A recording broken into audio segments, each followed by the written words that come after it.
My name is Clara Olson, 38 years old, CEO. They forgot who I really am. The harsh white glow of the monitor illuminates my face in the darkness of the office, casting stark shadows and angular outlines on the bare walls. The night has worn on silently, and I, ever methodical, continue to examine the company's old financial reports, not the sanitized versions circulated at annual board meetings, but the minutiae hidden in the digital spreadsheets that few have the patience or expertise to decipher. The code scrolling before me, linear and impersonal, is my language, my refuge, and, at this moment, my weapon. Rows and columns of numbers whose meaning goes far beyond the superficial. I search for inconsistencies, anomalies, what careless eyes or manual methods fail to detect. It all began with an almost imperceptible combination of values, a sequence of transfers made on unusual dates, amounts that reappeared diluted in other accounts, like muted whispers in a symphony of figures. What for many would be just a fiscal routine, for me was a coded language, the crystalline expression of hidden secrets. The audit method I deployed involved cross-referencing data from different integrated ERP systems with the banking module, using custom scripts to detect transfer anomalies. The logic is implacable. Every financial movement leaves a trail, and failures in this flow are usually indicators of manipulation or fraud. My few inches of screen, giving space to interconnected Excel spreadsheets linked to an internally developed data analysis system, displays a pattern I cannot ignore. The transactions are connected, not by chance but by design. The data practically screams against the silence of the room, indicating links between our family holding company's accounts and an external company, managed by, who else? My brother, Lucas. It's impossible not to feel the knot tightening in my stomach, a weight lodged under my sternum, cold and sharp. It's not just a matter of falsified numbers or financial manipulation. It's a betrayal rooted in blood, coated in the varnish of family trust. I spent years building my professional credibility, hammering home with each decision, each strategic meeting, the image of unshakable competence that many would bring down with a single blow.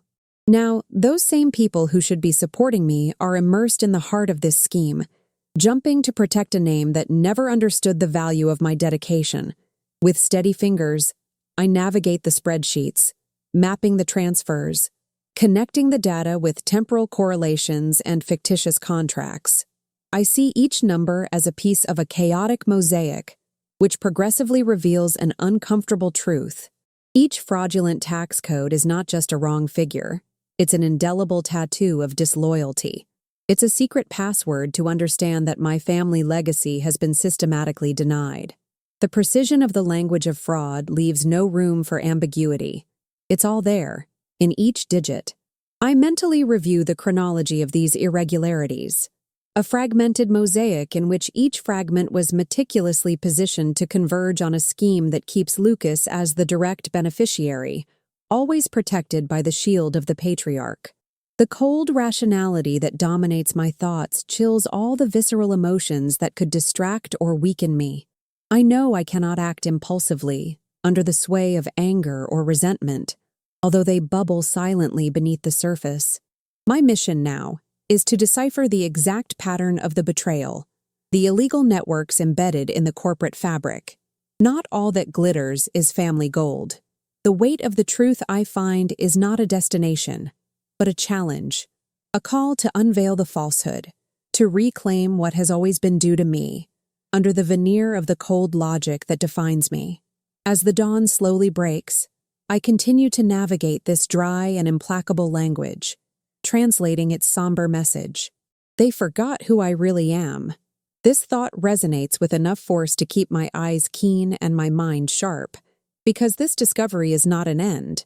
It's the first step of a journey that will transform the structure of what was built to deny me.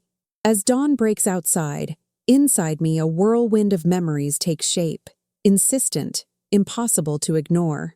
I look at the chair next to the desk, where an old, time-worn photo frame rests. I pick it up delicately, as if holding a fragment of the past, and see the unblemished smiles in that photo. Lucas, me, and our parents, at some distant point in a childhood that was never uniform. The memories are not aligned in an ordered sequence, but interspersed, each containing crucial information, a detail that explains the plot I am now unraveling. Ultimately, it all boils down to a corrosive pattern, based on the inequality between siblings that never openly presented itself. Lucas was always my father's favorite son, not by chance, but by deliberate decision. We grew up under the same roof, but in parallel universes.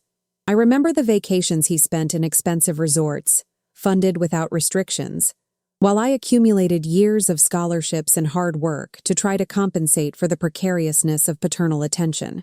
At school, he had private tutors, while I struggled to maintain my grades with my own investments. This silent discrepancy outlined an emotional cartography that I never knew how to map in exact words. My father, a businessman grounded in conservatism, admired his younger son as the rightful heir to the family business, a military-minded mirror image, rigid in his convictions, who saw in Lucas not only the continuation of the legacy, but a perfectionistic extension of himself. I, on the other hand, was always the disturbing unknown. My inclination towards technology, innovation, and disruptive strategies was never recognized with the same intensity. When I suggested changes or bolder paths, the response was the confident silence that signaled rejection. What I built with effort ended up invisible to the eyes that should have supported me. I remember family gatherings where my father reserved the serious conversations and important decisions for Lucas, relegating me to the role of silent observer, as if my presence were merely a social formality. My mother would try to mediate, oscillating between worry and fear of displeasing her husband, unable to challenge the system that so unfairly favored him. In my teens, I made the only decision possible. I left. I sought a planned distance, a strategic escape that would allow me to consolidate my independence without the weight of those constraints.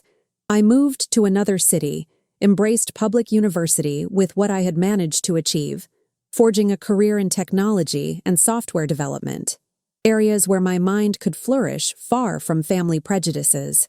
On this journey, I vowed to change the game, that the only way to be recognized would be to build a different empire, a reality where merit wouldn't be eclipsed by my surname. Looking at my father's framed photograph again, the feeling is like looking at a closed book, full of chapters that can be revisited in search of clues about the uncertain present. Currently, my company is thriving, technologically advanced and financially sound. But what I found in the old financial reports compels me to revisit the specters of a family relationship far more complex than it appears. The past and present converge, like in a source code where each variable depends on the definition made in the previous lines. The chair I now occupy is the same one where my father sat during family meetings, the same one where my brother smiled with the presumption of being destined for more, the same one where I build my identity, or try to rebuild it, under the harsh light of truth.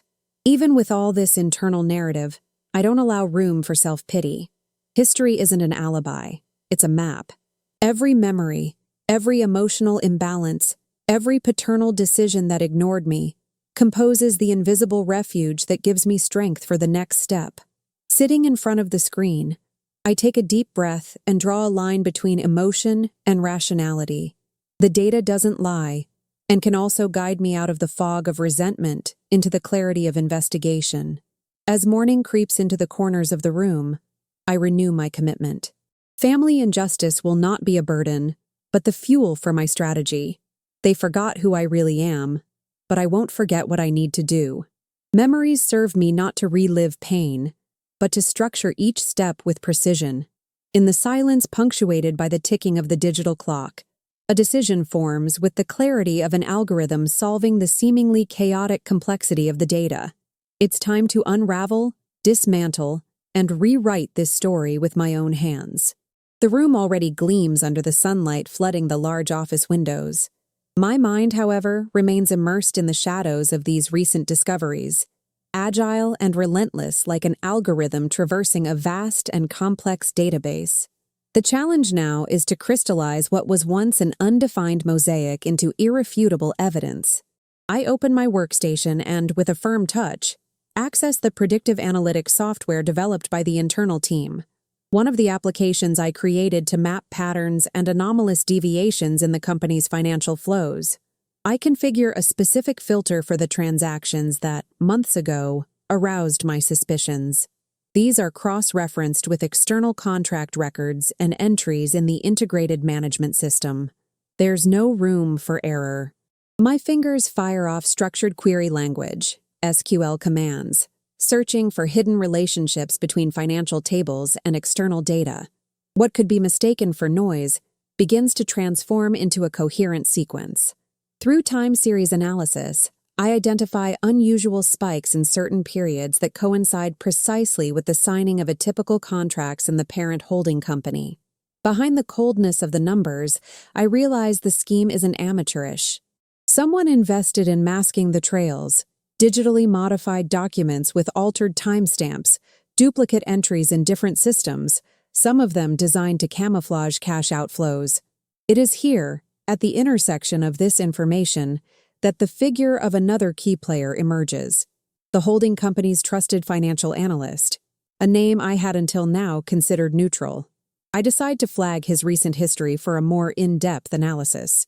This professional's profile reveals suspicious movements and a very close alignment with Lucas's interests. I discreetly contact my right-hand man on the data analysis team, Fernando, a loyal, meticulous analyst, almost as obsessive about precision as I am. Subtly, I pass him some enigmatic files for him to use advanced data mining and machine learning techniques to detect patterns that escaped my initial gaze. Hours pass without us needing to exchange words. The efficiency of communication based on reports and dashboards has its own language. Fernando doesn't need to explain. I understand his findings from the charts he sends me, each indicator revealing a dark facet of the plot weaving this fraud. There are points where the connection between internal and external bank accounts seems crude, yet repeated with sophistication, as if the mechanism were refined over time to avoid immediate alarm. Each transfer, each remittance of money, is integrated into a cascade that resonates like a modular sequence, almost like functions called in a chain in a computer program, each program to trigger the next stage of the fraud. Lucas, however, seems oblivious, or pretends to be. In internal conversations with the board, I glimpse calculated detachment and protests, designed to discredit any accusation that might threaten the empire that has protected him until now. But I know that game well, and I won't let him stop me. I reinforce my analyses with regression and supervised learning algorithms that point to a strong and improbable correlation between the amount of money diverted and Lucas's personal transactions. Offshore accounts, investments in shell companies, all connected by threads only a trained eye could follow. The biggest obstacle is the impossibility of openly confronting the evidence. Not yet. The fragility lies in the strategic silence I now need to maintain, operating in the shadows to then rise with the light of irrefutable evidence. Over the past few weeks, Fernando and I have exchanged reports at uncertain hours, our silent and encrypted communication channel. We don't always need to talk, because the data speaks for us. This partnership strengthens my conviction that the next step needs to be taken with surgical precision.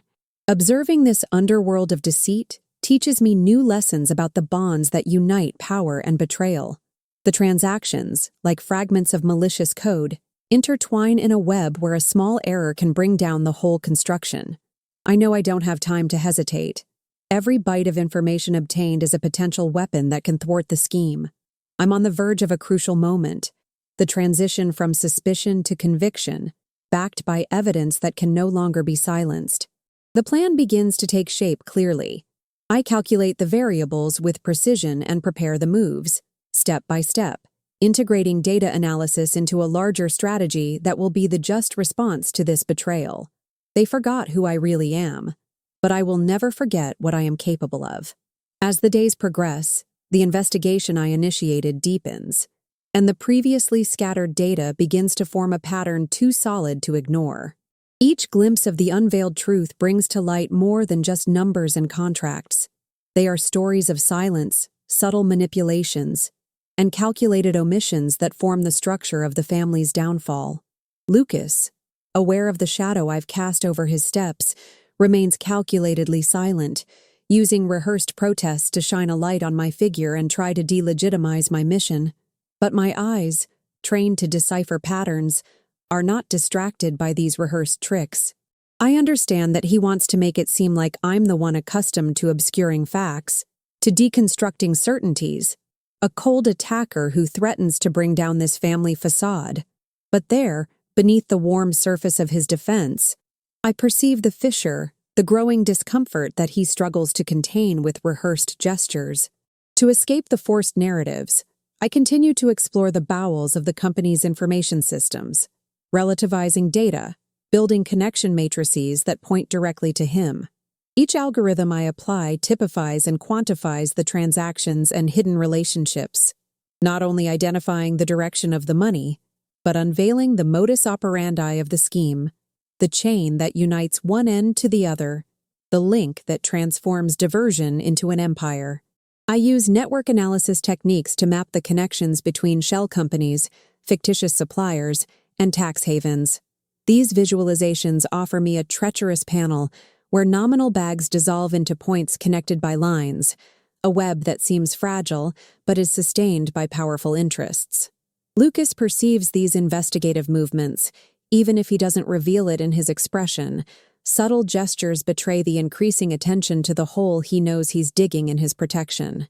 In internal meetings, his eyes meet mine, laden with a mixture of challenge and caution, learning to measure my possibilities and limitations. But I maintain the coolness necessary to ignore these attempts at veiled intimidation. The mantra remains firm in my mind. They forgot who I really am. This phrase echoes like a code repeated in a loop, reinforcing the determination and focus on the truth I carry. In parallel, I reinforce the partnership with Fernando, whose analytical eye works as a second nervous system, processing complex data streams, detecting anomalies beneath the surface so that I can act with maximum effectiveness. His analyses range from statistical parameters to machine learning algorithms that identify unexpected patterns. At this stage, the game becomes bigger. It's no longer just about finding evidence, but about understanding the scope of the scheme, the financial consequences for the company, and the risks to its survival. Each new piece of information reinforces that this is not an isolated act, but a carefully constructed system to maintain Lucas's supremacy in the company, protecting his interests to the detriment of corporate integrity and future. Analyzing the movement records, I realized that the illicit transfers are synchronized with certain strategic decisions of the board, decisions that seemed circumstantial, but which, at bottom, were orchestrated to divert resources without fanfare. The pattern becomes clearer. The system was designed to destabilize any advance of mine, marginalizing my performance and reinforcing his power. The lack of support was not mere indifference, but a fundamental part of the game of exclusion. Meanwhile, Lucas's protests increase in tone. More than resistance, they seem to be desperate attempts to discredit the investigation, questioning my credibility at corporate lunches and closed meetings. But he knows, as I do, that this circus is just a distraction, and it's my turn to put on the main show. Lucas's calculated posture, which responds to attempts at restraint with well-adjusted balances between aggression and omission, is met by my unwavering constancy. He wants me to retreat, for my credibility to be eroded by doubts and gossip. However, the accumulated evidence betrays this game. The reality that unfolds with each analyzed file is also a minefield. Any false move could alert both Lucas and my father to the depth of the investigation. Therefore, each step is taken with the precision of a tested and approved code. In the quietest hours, I revisit the data and my conclusions, chilling my emotions to ensure that analyses and deductions are impeccable. There's no room for error. It's crucial to ensure every piece of evidence is irrefutable. As I work, I notice the subtle impact on my own emotions, the anguish of confronting my brother, the growing distance with each new discovery of his involvement, the weight of the past that keeps intruding on the present. However, I contain these emotions, transforming them into fuel to execute the justice I deserve. Recently, I also uncovered coded communication patterns between Lucas and some executives who manipulated internal information to maintain appearances. This network of collusion is vast, and understanding these alliances is crucial to dismantling the group protecting the scheme. My emotional restraint doesn't mean insensitivity, but discipline and strategy. While Lucas protests and my father accepts sugar-coated narratives to protect his son, I become the piece that will redefine the rules of this game.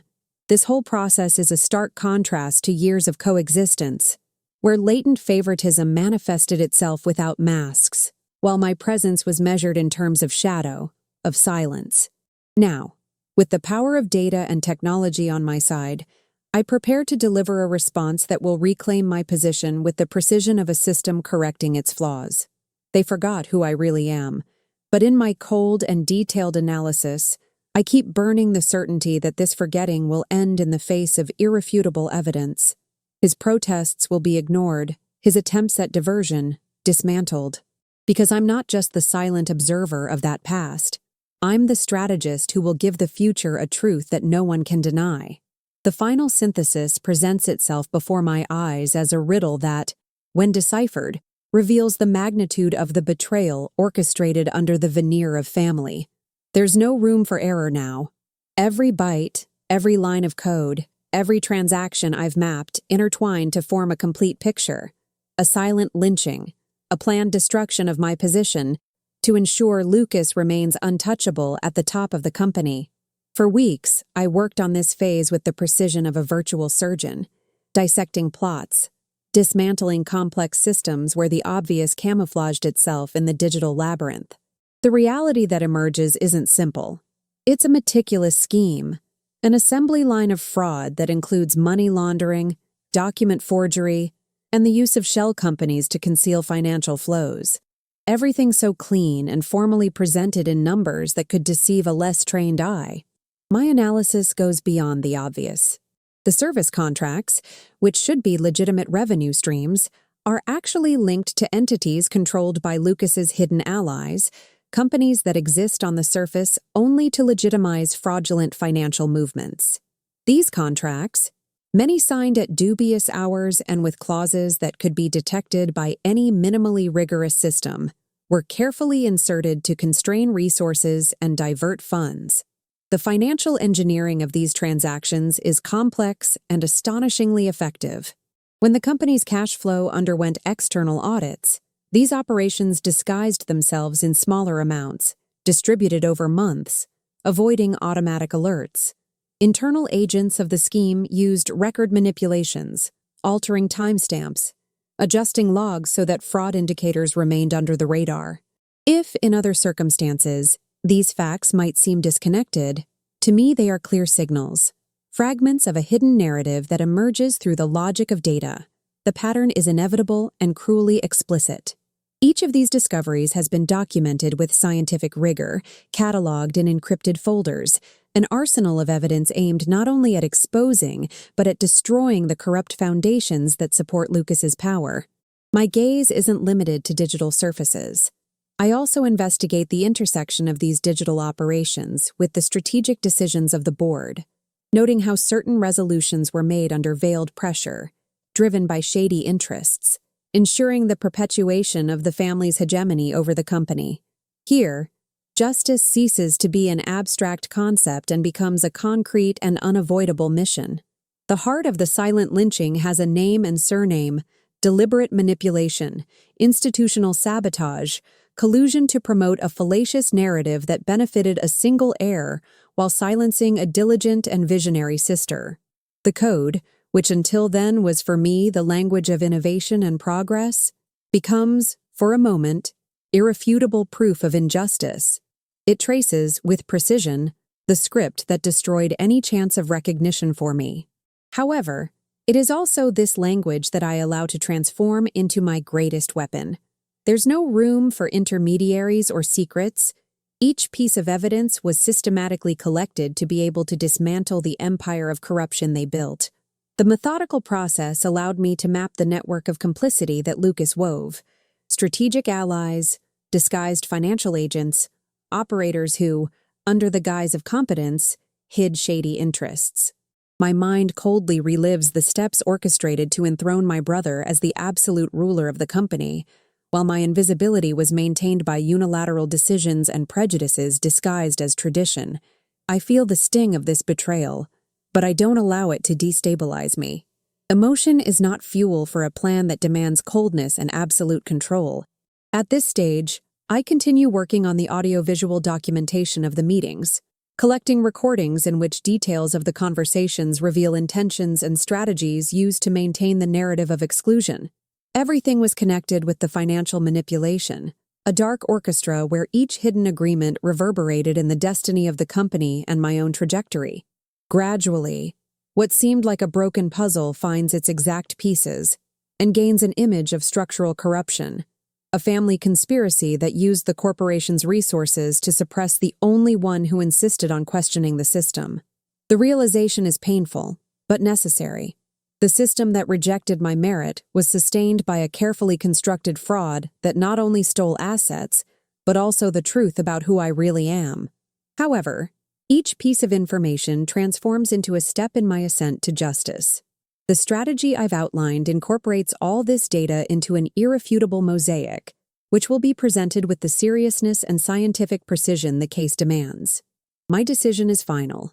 I will no longer be a silenced pawn, a lost shadow in this game. The data I possess are weapons, ammunition that pierces the heart of the falsehood that built Lucas's impunity. I embark on the next phase of my journey with the rigor that only technical expertise can provide. After all, each document, each altered spreadsheet, each illegal transfer will be my sentence, not of punishment, but of truth. They forgot who I really am, but now, before the court of justice, they will be unable to ignore my existence, my voice, and my strength. The game is afoot. The launch of the calculated and silent attack is imminent. And when it happens, there will be no turning back. The silent lynching will give way to clear exposure, to facts etched in time and backed by the technical evidence that will definitively illuminate the one who should always have been at the center of the story. Thus, my plan, forged in the silence of early mornings and the coolness of logical reasoning, prepares to transform betrayal into justice and injustice into the foundation of a new legacy that, finally, no one can deny or erase. Dawn breaks with a heavy grayness that seems to silently conspire, as if the sky were carrying the tension about to explode within this divided house. I am no longer just the woman who spends hours sifting through data.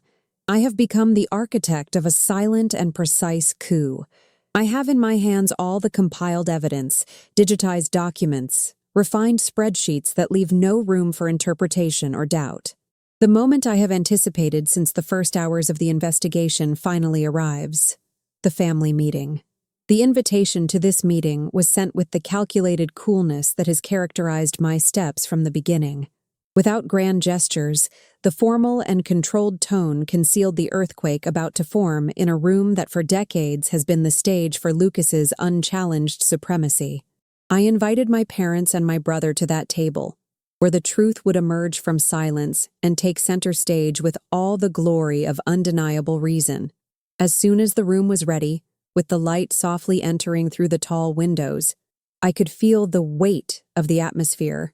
The silence was almost palpable, each one aware that this would not be an ordinary meeting.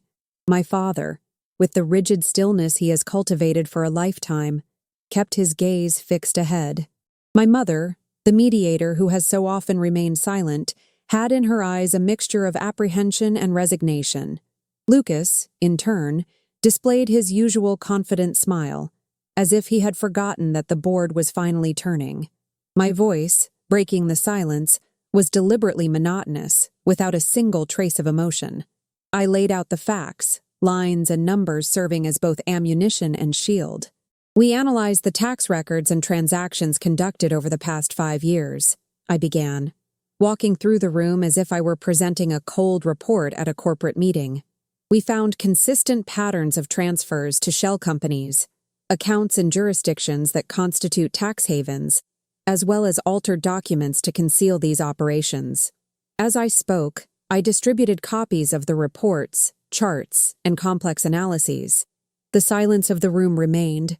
It was not the silence of ignorance, but of growing absorption, of that moment when there is no longer any way to deny the evidence. Lucas tried to interrupt, to find words to deconstruct my presentation, but his voice was lost in the weight of the data I presented. The void left by his attempts was reinforced by the clarity and simplicity with which I exposed each fragment of the truth. My father tried to intercede, perhaps hesitating between protecting his son and facing reality, but it was my mother who, for the first time, let out a sigh, the beginning of the acceptance of the contained chaos. The meeting was a minefield where underlying tensions quietly surfaced. But I didn't need to raise my voice to make an impact. The purity of the numbers and documents alone communicated the devastation of the scheme that was cracking the family and threatening the company. Under the cold light of the facts, the advantage of power began to shift to the side of logic, the justice I ardently sought. This was not visceral revenge. It was the meticulous delivery of the truth, the exposure of what had always been hidden. My tone, neutral and firm, prevented the meeting from descending into superficial discussions or evasive improvisations. The silence that once again hung over the room was different from before. It was the silence of ground shaken by evidence, where old certainties were slowly crumbling. "They forgot who I really am," seemed not just a whisper in my mind, but the sentence that would conclude this painful chapter of my history. In the following weeks, the impact of that meeting reverberated beyond the walls of the room. The company entered a phase of vigorous audits and investigations. The paternal leadership had to retreat in the face of internal and external pressure. My place as a leader began to be recognized, albeit cautiously, at least publicly. Lucas, displaced from absolute control, began to experience the first consequences of the silent exposure. He tried to resist, regaining ground through allies and speeches, but the evidence I had collected did not allow him to cling to his old, unpunished certainties. The fragility of his defenses became blatant to all who observed from the outside. My mother, caught in this storm, could no longer remain neutral, and for the first time openly defended my right to leadership and redress, even with timid gestures and restrained words. This shift in the family dynamic was perhaps the most unexpected turn. Still, I knew the battle was far from over. Each silent victory demanded uncompromising vigilance, for the forces that had tried to silence me were far from giving up. The company, despite the emerging justice, still lacked the consolidation of the new power balance and the restoration of the shaken trust. I swivel in my chair in this office where I once felt invisible, and at least in this moment, I feel I've reclaimed not only my right, but my rightful place. The personal and professional world that crumbled before me is beginning to rebuild, grounded in recognition and respect, achievements as hard-won as the time history took to allow me to claim them. This victory wasn't celebrated with fanfare or boisterous celebrations. It was a silent, profound shift, planted with the same coolness and precision that guided me throughout the investigation, and that will now continue to shape my path. The story isn't over, and what lies ahead is far from easy. However, the foundation has been laid, and with the firmness of someone who knows that justice isn't imposed by the force of words, but by the conviction of evidence, I will continue steadfast in rebuilding what was denied me. They forgot who I really am, but I'm here, unshakable, ready to redefine the legacy and create a new path, with control and justice.